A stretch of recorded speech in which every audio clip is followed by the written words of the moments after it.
So we know the theory. It makes sense. But how does this change what we do on a Tuesday morning in second period? How do we leverage schema theory to teach better? Here are several concrete strategies derived directly from this theoretical framework. 1. The importance of the hook, schema activation. You cannot just dive into a lesson cold. You have to warm up the relevant brain cells. You need to open the right file drawer before you try to put the paper in. Prior knowledge activation. Before reading a text about the Great Depression, ask students, have you ever wanted something really badly but couldn't afford it? What did you do? Get them thinking about scarcity. KWL charts, the classic what I know, what I want to know, what I learned chart is pure schema theory. The K column forces students to scan their existing schemas for relevant hooks. 2. Advanced organizers. David Ausubel, another giant in this field, championed the advanced organizer. This is abstract, introductory material presented before the learning task. It provides a scaffolding or a bridge. Example, if you are about to teach the details of the digestive system, you might start with an analogy of a factory disassembly line. You explain the concept of taking a complex product and breaking it down into raw materials. Once that factory schema is active, you introduce the stomach and intestines. The students can then map stomach onto breaking down machine. 3. Analogies and metaphors. Analogies are the express trains of learning. They allow you to take a complex, fully formed schema from one area and paste it onto a new confusing area. Electricity. It's invisible and hard to understand, so we use the water pipe analogy. Voltage is water pressure. Current is the flow rate. Resistance is the width of the pipe. The trap. Teachers have to be careful here. No analogy is perfect. Eventually, the water analogy breaks down. If you cut a water pipe, water leaks out. If you cut a wire, electrons don't pile up on the floor. You have to explicitly tell students where the schema stops working. 4. Graphic organizers and concept maps. Since schemas are networks of relationships, linear notes, line by line, often fail to capture the true structure of the topic. Concept maps allow students to draw the connections. They visually represent the schema. When a student draws an arrow between photosynthesis and glucose and writes produces on the line, they are solidifying the link in their cognitive web. 5. Managing cognitive load. Remember the novice brain? It gets overloaded easily. Schema theory dictates that we must be mindful of cognitive load theory. Chunking.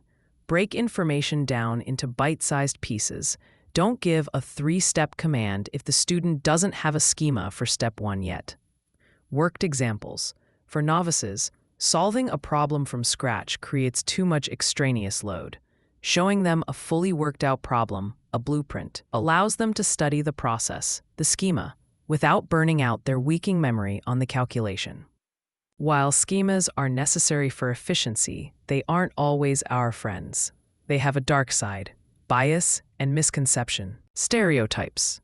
A stereotype is essentially a social schema. It's a shortcut. Librarians are quiet. Teenagers are rebellious. The brain loves these because they save energy. We don't have to evaluate every librarian individually. We just apply the schema. In education, this is dangerous.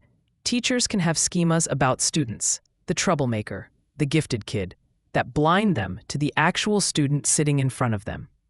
This is the Pygmalion effect. Students perform up or down to the expectations of the teacher's schema. Confirmation bias. Once a schema is formed, it is stubborn. It wants to protect itself. This is confirmation bias. We notice things that fit our schema and ignore things that don't. If a student believes, I am bad at math, a self-schema, and they get an A on a test, they will dismiss it as luck. If they get an F, they say, see, I knew it. This makes correcting misconceptions incredibly difficult. You can't just tell a student, actually, the seasons are caused by the tilt of the earth, not the distance from the sun. Their distance schema is deep-rooted. You have to actively confront the misconception, show why it fails to explain the data, create cognitive dissonance, and then provide the new model. Education isn't what it was in Bartlett's or Piaget's time. We are now in the age of the internet, and this changes how we build schemas. Hypertext and nonlinear learning. The internet is a web of links. It is nonlinear. This mimics how schemas work, a network, but it also poses a risk. In a textbook, the author curates the schema for you. Chapter 1 leads to Chapter 2. On the web, you might jump from a Wikipedia page about Rome to a YouTube video about pasta. Students today need navigation schemas. They need to know how to filter information, how to verify sources, and how to construct a cohesive picture from fragmented digital bits. The Google effect? Because information is so easily accessible, students are offloading their memory to the cloud.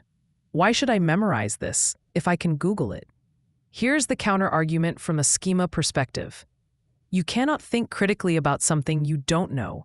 Critical thinking requires manipulating schemas in your working memory.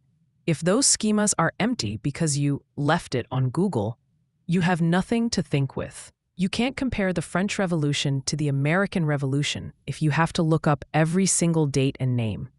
You need the core knowledge stored in long-term memory to enable high-level analysis. To wrap this up, let's look at the big picture.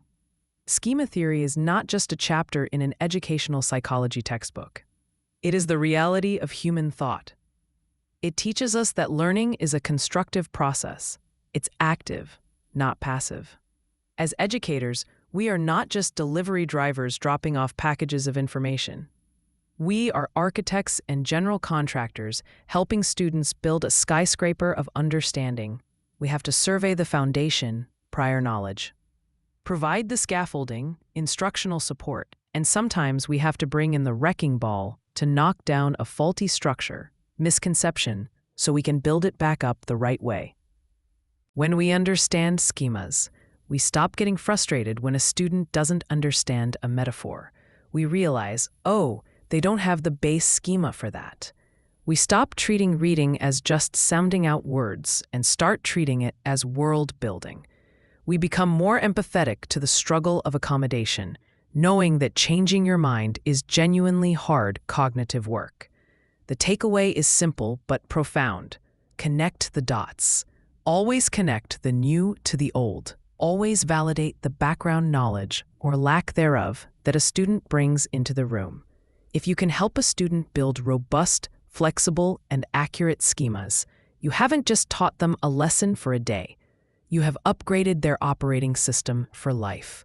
You have given them the filing system they need to handle not just the invoice on the desk, but the complexity of the world outside the classroom. That is the power of schema theory.